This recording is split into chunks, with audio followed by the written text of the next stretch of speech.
चराचरं तत्पदं दर्शितं येन तस्मै श्रीगुरवे नमः। भवतापप्रणाशिन्ये आनन्दघनमूर्तये ज्ञानभक्तिप्रदायिन्ये मातस्तुभ्यं नमो नमः। नारायणं नमस्कृत्य नरं चैव नरोत्तमं देवीं सरस्वतीं व्यासं ततो जयमुदीरये।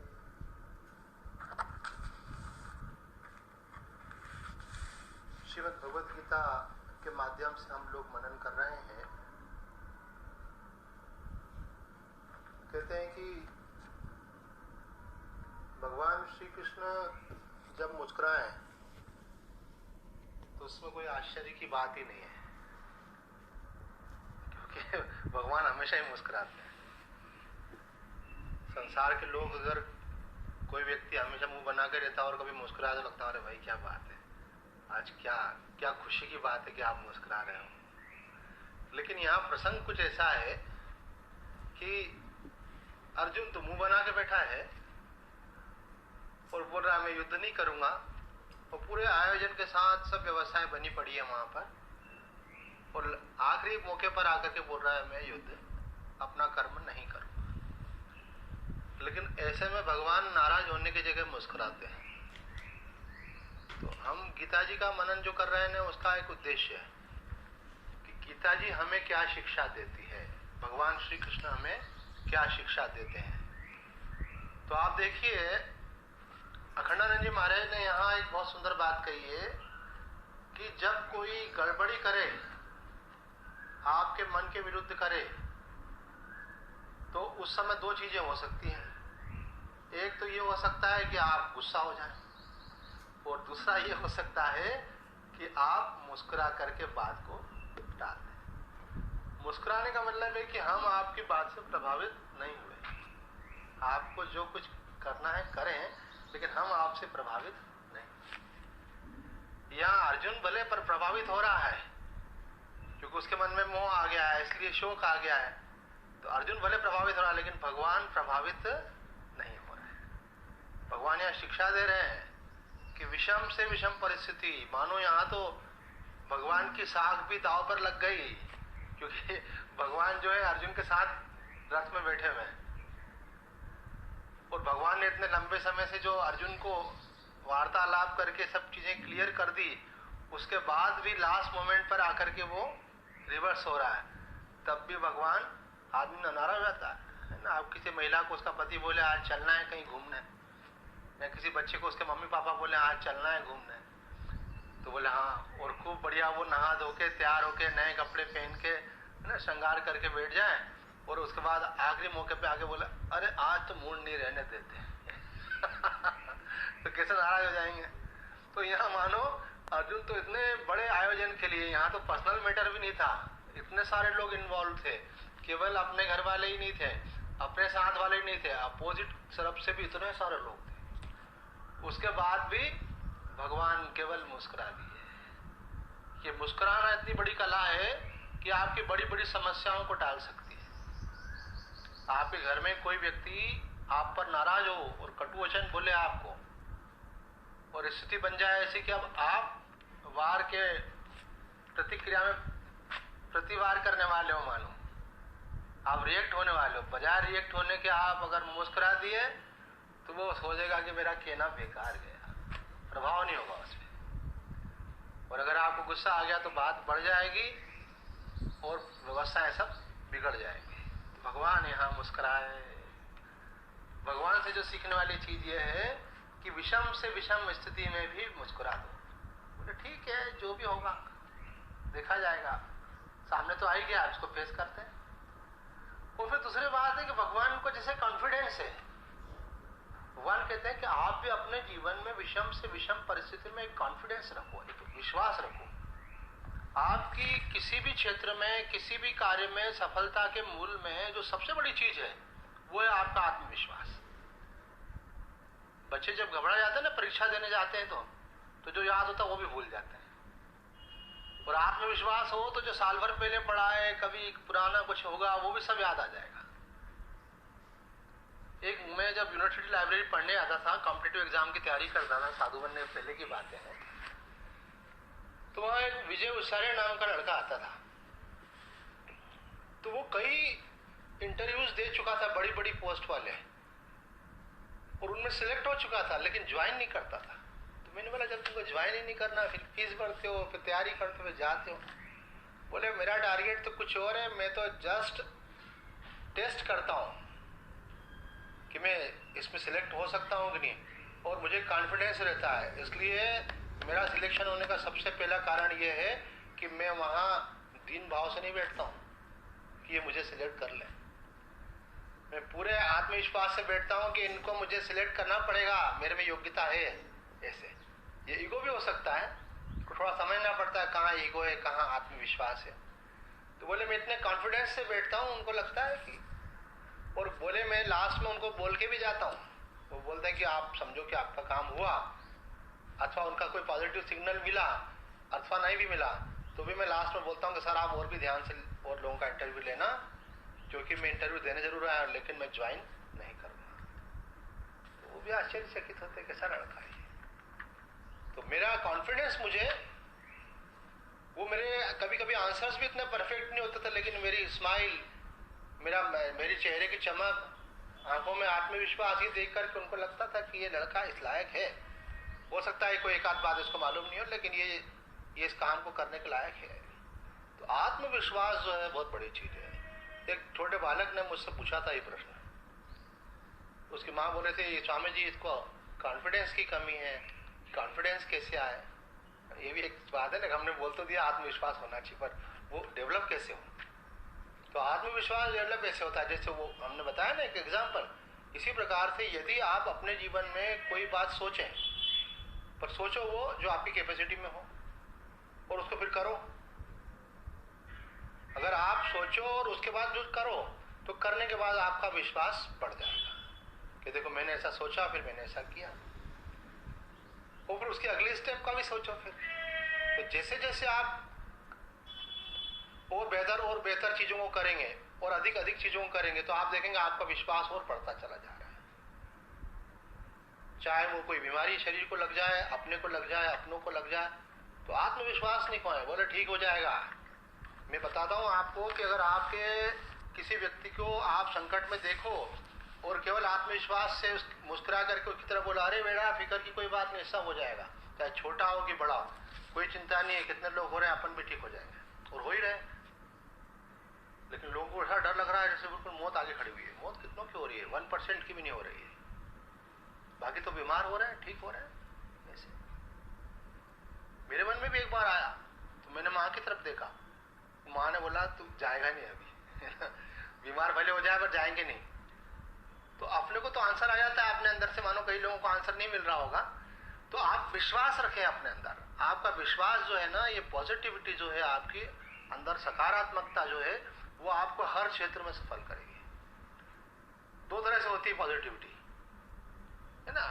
एक संत ने तो ऐसा बोला है कि ये बीमारी तो आगे चली जाएगी, क्योंकि स्थायी कोई भी चीज रहती नहीं है, सदा कुछ भी नहीं रहता है। शंकराचार्य जी गुरुदेव ने कहा है जो समय आता है वो चला जाता है, सदा कुछ भी नहीं रहता है।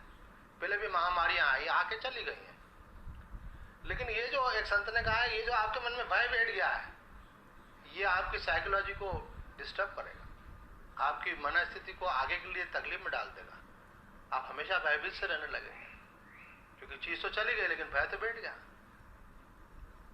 कोई बच्चा बहुत डरता है तो किसी साइकेट्रिक के पास लेगा, भाई इतना डरता क्यों? तो उन्होंने पूछा बेटा, बातचीत करते हैं वो तो काउंसलिंग के द्वारा आप मालूम करते हैं। तो मालूम पड़ा कि बचपन में एक बार इसको इसके पापा ने जोर से डरा दिया था, तब से इसके मन में डर बैठ गया। ऐसे तो कोई चीज बैठ जाती है तो वो फिर उतनी आसानी से हट नहीं पाती, उसके भी फिर तरीके तो होते ही हैं हालांकि। तो बोले आप डर को अपने अंदर बैठने मत दो, आप आत्मविश्वास लेकर के चलो। मैं एक उपाय बताऊंगा आप, हालांकि जल्दी से आप एक्सेप्ट नहीं कर पाएंगे, सबसे बढ़िया उपाय है वो। हालांकि सबसे बढ़िया उपाय ये है कि जिस चीज का डर लग रहा है अगर उसको आप एक्सेप्ट कर लो तो डर खत्म हो जाएगा। ये मेरे जीवन में मैंने कई बार आजमा के देखा हुआ है कि जिस चीज का लग रहा है ना कहीं ऐसा नहीं हो जाए, अगर हो जाए तो हो जाए, है ना। हम तो उसके लिए भी तैयार है। जब अब आप तैयारी बैठे तो डर किस बात का? तो डर तो इस बात का होता है कि कहीं हो नहीं जाए, और जब आप तैयार हो जाओ तो तैयार होने का मतलब थोड़ी कि वो चीज आ जाएगी। बोले हो जाए तो हो जाए, और वैसे भी सदा के लिए कौन आया है, जाना तो है ही एक बार, है ना। एक कोई बड़ा अधिकारी बोल रहा था, बोले एक बार तो जाना ही है, तो फिर डरने से क्या फायदा। और ये बात बता दें, जिसका जो टाइम आएगा ना तो उसके पहले जाएगा और न बाद में जाएगा, जब टाइम होगा तभी जाएगा वो। फिर डरने से फायदा क्या हुआ भाई। डरने से अगर आप नहीं जाते तो अच्छा रहता, पर जिसको जाना है जब जाना है तभी जाएगा। तो सबसे बड़ा पॉइंट ये है कि लाइफ में अगर आप लाइफ जैसी है उसको वैसा अगर स्वीकार कर लें तो भाई खत्म। एक महिला जो थी वो हमेशा अपने पति को डांटती थी, उसका कहना नहीं मानती थी। तो बोला आप मेरे लिए ये नहीं लेके आओगे तो फिर देख लेना, अगर आप मेरे लिए ये नहीं करोगे तो फिर देख लेना। देख लेना मतलब घर छोड़ के मायके चले जाऊंगे, और क्या यही होता होगा। तो पति बोला नहीं नहीं नहीं ऐसा कुछ नहीं, मैं करता हूँ। तो कई बार जब उसने इस प्रकार से बोल दिया तो आखिर वो तंग हो गया, हमेशा दोष देती है। वो बोलती है देख लेना फिर देख लेना। तो बोला क्या देख लेना। तो बोले कि अगर नहीं करोगे तो फिर मैं ही कर लूंगी, उसमें क्या है, तुम ये काम नहीं करोगे तो मैं कर लूंगी। अरे मैं बोले मैं तो डरा पड़ा था इतने दिनों से, पता नहीं क्या बोलेगी, कौन सा झगड़ा करेगी, पर तेने तो बोला फिर मैं कर लूंगी। तो कई बार हम बिना कारण के बड़े अंदर से आंदोलित हो जाते हैं और बोलते हैं ऐसा नहीं हो जाए, ऐसा नहीं हो जाए। बोले हो जाए तो हो जाए, ऐसी की तैसी, जो होना होगा होगा। अगर एक बार आपने दिल ऐसा बना लिया तो भी भाई खत्म। और एक बार आप यहाँ ऐसा नहीं कर सकते तो वैसा सोच लो कि मुझे मेरे साथ तो होने वाला है ही नहीं है, तो भी आपका आत्मविश्वास, अपने पे विश्वास नहीं हो तो भगवान पे विश्वास करो। Believe in self is believe in God. वैसे तो आपको अपने अंदर विश्वास होना चाहिए, पर चलो भक्त बोलता है मुझे तो अपने पे विश्वास नहीं है, वो भी अप्रत्यक्ष रूप से अपने पे ही होता है। वो भगवान पे विश्वास, भगवान पे विश्वास कौन कर रहा है, आप ही कर रहे हो। तो ये तो आपकी क्वालिटी, तो आपको भगवान पर विश्वास है तो भी आपको जीवन में सफलता मिलेगी। तो यहाँ भगवान हमको सिखा रहे हैं कि जैसे मैं कॉन्फिडेंस से अर्जुन को बोल रहा हूँ, ऐसे आप भी अपने जीवन में स्वयं के लिए, अपनों के लिए ऐसे मुस्कुरा करके चीजों को फेस करो। डरो मत, केवल बाहर से नहीं अंदर से भी। न बाहर से मुस्कुरा दिया, अंदर डर से किस काम का। और किसको बोल रहे हैं, जो ऐसी विषम स्थली में विषम निर्णय लेकर के बैठा हुआ है। भगवान कहते हैं सेनो और उभयोर मध्य है, दोनों सेनाओं के बीच में ऐसी परिस्थिति में आकर के वो ये बात कह रहा है। भगवान क्या बोलते हैं, देखो भगवान की शुरुआत कहां से होती है। यहाँ एक संत ने कहा है कि किसी दुकानदार के पास जब कोई सामान लेने जाता है ना, तो वो क्या करता है कि उसको मालूम तो रहता नहीं कि कस्टमर की कैपेसिटी कितनी है, कितना वो खर्च कर सकता है। तो वो पहले छोटी चीज दिखाता है, कम रेट वाली चीज दिखाता है, लोअर क्वालिटी दिखाता है। तो वो फिर कस्टमर बोलता है नहीं ये नहीं, इसे कुछ अच्छी कोई बढ़िया चीज दिखाओ, फिर उससे बेटर दिखाता है। बोला नहीं क्या ऐसे ऐसा एकदम फर्स्ट क्लास चीज दिखाओ, आप तो तबीयत मस्त हो जाए ऐसी चीज दिखाओ।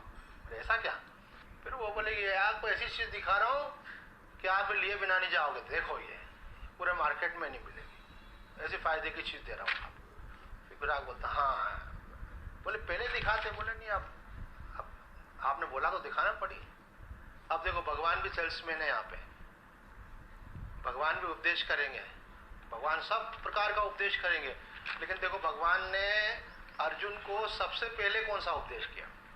ये सब गीता की हर बात में बात है, और वो बात आपके लिए है, ये मत समझना किसी और के लिए। हर बात में बात है, वो किसके लिए है, आपके लिए है। तो भगवान श्री कृष्ण यहाँ क्या कह रहे हैं, भगवान श्री कृष्ण यहाँ कह रहे हैं अर्जुन को तत्व ज्ञान की बात, जो सबसे श्रेष्ठ बात है, जो फाइनल है, अल्टीमेट है। अगर उपदेश के क्रम में भी देखा जाए ना तो सबसे ऊंचा उपदेश है। एक बार हमने महाराज श्री से प्रश्न पूछा, युग पुरुष स्वामी परमानंद जी महाराज से, बहुत पहले की बात है। अखंड आश्रम में महाराज जी बहुत दिन रुकते थे उस समय, यहाँ पे हर साल नवरात्रि में आते थे। बचपन की बात है हमारे, तब तो हम स्कूल में पढ़ते थे। एक दिन हमने महाराज जी से पूछा कि महाराज जी आप इतना तत्व ज्ञान का उपदेश करते हैं सबको, तो क्या सब लोग कितने ज्ञान के पात्र हैं क्या। आदि शंकराचार्य जी तो कहते हैं जो साधन चतुष्ट संपन्न है वही ज्ञान का पात्र होता है, जिसमें विवेक है, वैराग्य है, षट संपत्ति है, मतलब शम दम तितिक्षा, ये सब चीजें हैं उसमें। और उसके साथ उसके अंदर एक ऐसी प्रबल लालसा है कि मुझे इसी जन्म में परम आनंद को प्राप्त करना है। ये छोटे मोटे आनंद मेरे काम के नहीं, अगर पाना ही है तो फाइनल चीज पाना है। ऐसी मुमुक्षा वो उसके अंदर नहीं है। तो फिर ये तत्व ज्ञान का उपदेश फिर क्या है? सब लोग इतने प्रिपेयर्ड है कि आप इतना अल्टीमेट बात बतलाते हैं, फाइनल बतलाते हैं। तो महाराज जी ने कहा हमारे पास कोई थर्मामीटर नहीं है कि हम लगा करके चेक कर सके कि किस किस को योग्यता है और कौन कौन साधन चतुष्ट संपन्न है।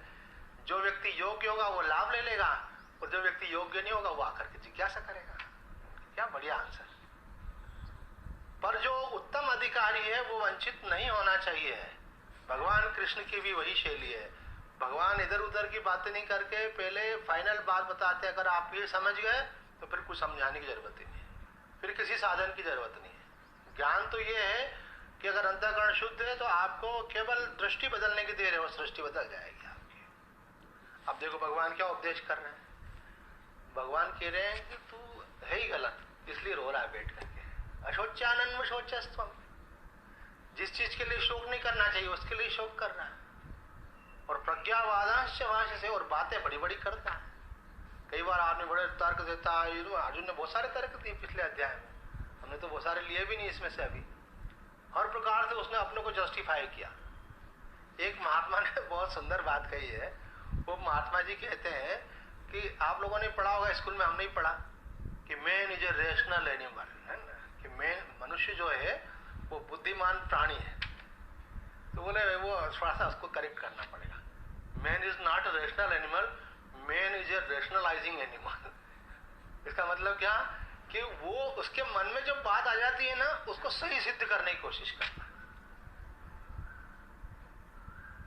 अब उसके मन में ये आ गया कि मुझे युद्ध नहीं करना है तो वो तर्क ढूंढ रहा है उसके लिए।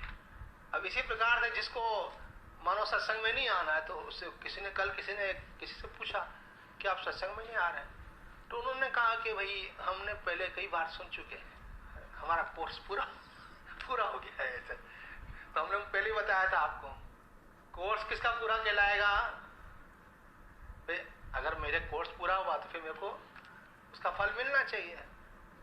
तो शोक और मोह की निवृत्ति होना चाहिए। आपके जीवन से किसी प्रकार का कोई आपको न बंधन लगे, न मोह लगे, न आसक्ति लगे, आपको लगे हम परम आनंद की अवस्था में। कोई परिस्थिति आपको प्रभावित नहीं करे, कोई क्रेविंग आप में नहीं रही, ये कब होगा, कैसे होगा, होगा नहीं होगा। आपको कोई शिकायत नहीं रही, ऐसा क्यों हुआ, वैसा क्यों हुआ। ऐसी आइडियल स्टेट ऑफ माइंड आपके रहे, आप आनंद की अवस्था में रहे। ये चाहते हैं भगवान आपके साथ। अगर वो आपको नहीं मिला है तो इसका मतलब है कि आपको भगवान के वचनों को बार बार सुनना चाहिए। मैं तो केवल मध्यस्थ हूँ भाई। एक जगह जय कृष्ण मूर्ति ने बड़ी अच्छी बात कही है। वो कहते हैं कि गुरु क्या है? बोले गुरु तो जैसे ट्रैफिक चौराहे पर खड़ा हुआ ट्रैफिक पुलिस होता है, वो इंडिकेट करता भाई लाइट अभी तो आजकल सिग्नल लगे रहते हैं, मानो सिग्नल नहीं लगे तो फिर क्या होता था, इधर वालों को रोक दिया, अब इधर वाले आ जाओ, अब इधर से लोग निकल गए, अब वो रुक जाओ, अब यहाँ वाले जाओ। किसी ने पूछा कहाँ जाना है तो बता देता है इधर जाना है। तो गुरु का काम है मार्गदर्शन करना, संत का काम है, वक्ता का काम है ये बतलाना कि शास्त्र क्या कह रहा है, उसमें गड़बड़ी नहीं करना चाहिए। ये हमारे महाराज जी बोलते थे कि दो में से एक बात होना चाहिए, या तो बिल्कुल शास्त्रोक्त बात बोले या फिर अपने अनुभव से बोले। न शास्त्र का ज्ञान हो न अनुभव हो तो इसका मतलब है फिर दूसरों को मिसगाइड कर रहे हैं। हम जो भी बात आपको बोलेंगे जो संतों के महापुरुषों से सुनी हुई है, शास्त्र में पढ़ी हुई है, अथवा तो अपना अनुभव है, वही ऐसे अपने मन की बात हमको कहने की आदत नहीं है। तो यहाँ देखो भगवान जो बात कह रहे हैं वो आप तक पहुंचाने का प्रयास हम कर रहे हैं। तो आप जो सुन रहे हैं तो हमको नहीं सुन रहे हैं। एक बात पक्का रखना, आप भगवान श्री कृष्ण को सुन रहे हैं। भगवान कह रहे हैं आपसे, भगवान कह रहे हैं कि जिस चीज का शोक नहीं करना चाहिए उसका शोक करते हैं दुनिया वाले। अर्जुन तो माध्यम है। ये बात आदि शंकराचार्य जी महाराज ने कही है कि अर्जुन को निमित्त बनाकर भगवान श्री कृष्ण ने प्राणी मात्र के लिए उपदेश किया है। जैसे मोदी जी की रिस्पॉन्सिबिलिटी पूरी इंडिया के लिए है क्योंकि वो यहाँ के प्रधानमंत्री हैं, किसी प्रदेश विशेष के लिए नहीं है, कुछ लोग विशेष के लिए नहीं है। तो उसी प्रकार से भगवान की रिस्पॉन्सिबिलिटी किसके लिए है? जीव मात्र के लिए है, हम सब के लिए है, क्योंकि हम सब की रचना उन्होंने की है। हमको पैदा करने वाले वो हैं, माता पिता तो निमित्त मात्र हैं, जगत पिता तो वो है। अब उनकी रिस्पॉन्सिबिलिटी है, तो वो चाहते हैं कि हमारे जीवन में शोक नहीं होना चाहिए। भगवान का आप देखो भगवान कैसे है, तो भगवान आनंद स्वरूप है। तो आनंद स्वरूप परमात्मा से बनी हुई जो ये दुनिया है, इसमें दुख कहां से आ गया बीच में? आप शक्कर से कोई खिलौना बनाओ तो मिठाई होना चाहिए, जिस जो कंस्टिट्यूएंट होता है उसके अनुसार ही वो चीज है ना, कारण से ही कार्य की रचना होती है। अब भगवान आनंद स्वरूप और भगवान से बनी है सृष्टि, एक से अनेक हुए भगवान। अब जब एक से अनेक होकर के भगवान ही अनेक रूपों में ये खेल खेल रहे हैं, तो ये दुख कहां से आया? तो दुख भी छोटा मोटा नहीं, नानक दुखिया सब संसार। बताओ, अब भगवान आनंदमय, भगवान ने आनंदमय सृष्टि बने हुए, फिर इतने सारे दुखी, ये दुखी कैसे आ गए? अब इस दुख के पीछे आप कारण जाने। दो प्रकार की सृष्टि हमारे शास्त्रों में बताइए, एक जीव सृष्टि और एक ईश्वर सृष्टि। जो जीव सृष्टि है वो जीव ने खुद बनाई हुई है, और जो भगवान की बनाई हुई सृष्टि उसमें कोई दुख नहीं है। भगवान ने पेड़ बनाए, पहाड़ बनाए, पशु पक्षी बनाए, सब कुछ बनाए, मनुष्य बनाए, और सब कुछ बढ़िया है उसके अंदर, सब अपने आप होता है। अभी वो एक वैसे मैसेज आ गया था कि ये वाला मास्क जो है इसमें सर्जिकल मास्क, इसमें कीटाणु होते हैं, तो कई लोग बोले हम ये यूज नहीं कर रहे। तो मैं तो भाई मैसेज भेजने के पहले डॉक्टर से कंफर्म करता हूँ, हमारे बहुत सारे डॉक्टर से दोस्ती है, तो मैं मैसेज उनको भेजता हूँ, फिर पूछता हूँ कि सही है क्या। तो डॉक्टर ने बोला ये जो रिसाइकलिंग होते हैं ना, उनके साथ ऐसा होता है। कल गाजियाबाद की भी एक बहुत बड़ी फैक्ट्री पकड़ाई, तो वहाँ पे जो ग्लोव्स यूज कर रहे हैं डॉक्टर लोग, आजकल तो पब्लिक भी यूज कर रही, कॉन्टेक्ट में नहीं आना अपने फिंगर्स को, तो ग्लोव्स पहनते हैं। तो वहाँ पे हजारों में कम से कम 40-50 हजार ग्लोव्स जो लोगों ने उतार करके फेंके होंगे, ये कचरा बीनने वाले ले जाके वहाँ रखे, और वहाँ से वो रिसाइकल, मतलब कि उसको वॉश करके और अच्छी पैकिंग करके उसको वापस। तो उन्होंने कहा कि ये जो इन्फेक्शन पूरा रिमूव हुआ नहीं, और वो फिर दूसरा कोई यूज करेगा तो वो और अधिक उसके लिए घातक हो जाए।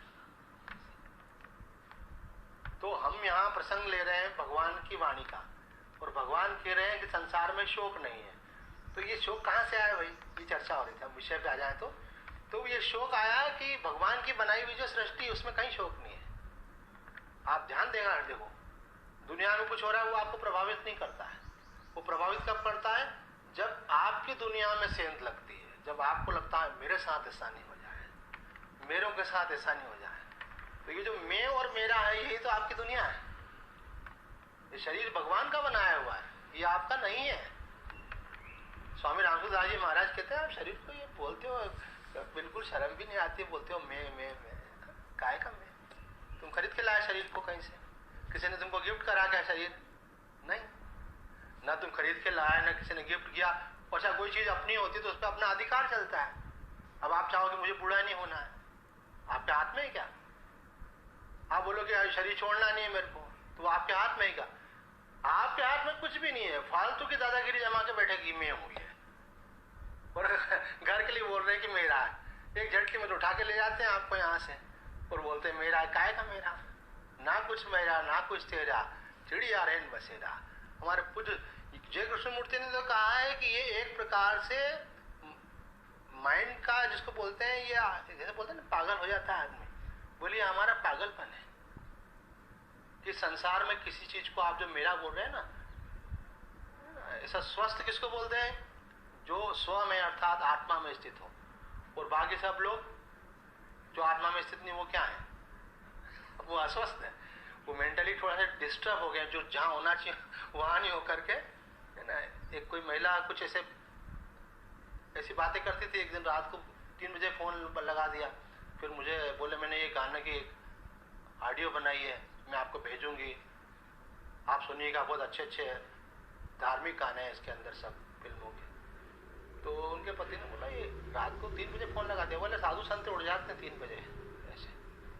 तो मैंने उनके पतिदेव को बोला इनका पहले भी ऐसे कर चुकी है। तो उन्होंने बोला इनका मेंटल डिसऑर्डर हो गया ऐसे। तो आप बुरा मत मानिएगा। तो हम लोगों का भी थोड़ा सा मेंटल डिसऑर्डर हो गया। जो चीज़ हमारी है नहीं उसको अपना मान रहे हैं और उसके चले जाने पे रो रहे हैं। और ऐसा कोई फैशन बना लिया लोगों ने, कोई मरे तो सब रोएंगे ऐसे।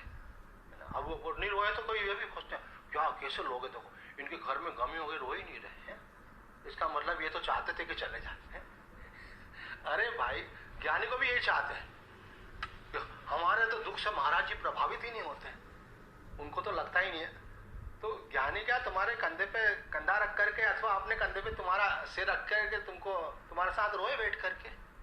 वो तो जानता है कि ये जो सत्य उसको स्वीकार करना है, वो सत्य को जानता है और उसको अनुभव करता है। आप सत्य को जाने अनुभव करें, आपको भी रोना आ ही नहीं पाएगा। एक महिला हमारे बाबा जी के पास आई और बोले कि महाराज जी हमारे पास में एक महिला 40-45 साल की होगी, उसके हस्बैंड की डेथ हो गई, तो वो रोई नहीं महाराज जी। तो इसको क्या हो गया, रोई नहीं, तो चुपचाप बैठी शांत भाव से। तो हम उस महिला ने हमने कहा उससे जाकर के कि तेरे पति मर गए, तेरे को दुख नहीं हो रहा है? तो बोले जिसकी वस्तु थी वो ले गया। तो बोले गुरुजी हमको भी तो मालूम है कितने समय से आप बता रहे हैं, पर हमारी तो ऐसी स्थिति नहीं है। वो तो बोले कि जिसकी वस्तु थी वो ले गया, मेरी क्या थी उसमें? तो यही बात भी युग पुरुष जी महाराज जी के पास भी चली। तो उन्होंने कहा कि इनके सत्संग में एक ही बात कही जाती है और उसी पे बार बार जोर दिया जाता है, वो ये कि तुम आत्मा हो। बहुत सारी चीजें बाद में सीखते रहना, पर खास बात एक है कि तुम आत्मा हो। अब तुम एक ही बात सीखने को तैयार नहीं हो रहे। गुरुजी मेरे को तो केवल एक बात बता दो जिससे मेरे को सच्ची शांति मिल जाए, ऐसा कभी बोलते हो गुरुजी से? बोलो कभी जा करके। तो गुरुजी आपको बोलेंगे बस एक ही बात तो है, वहां तक पहुंचने के लिए सारी यात्रा है, सारे गुण, सारी तपस्या, सारी अंतःकरण की शुद्धि, सब किसके लिए? एक इस बात के लिए कि मैं आत्मा हूं, इस अनुभव के लिए। और अनुभव कब होता है? जब वैसे आपका निश्चय होता है। पहले आपका निश्चय हो जाता है फिर अनुभव होता है। जैसे आपकी मम्मी ने आपको बताया कि ये तुम्हारे पापा हैं, बोले पापा, कभी शंका हुई क्या? आपको अनुभव होता है ना पापा को देखकर पापा हैं, होता है कि नहीं सबको? तो क्यों होता है? क्योंकि आपकी मम्मी ने बताया।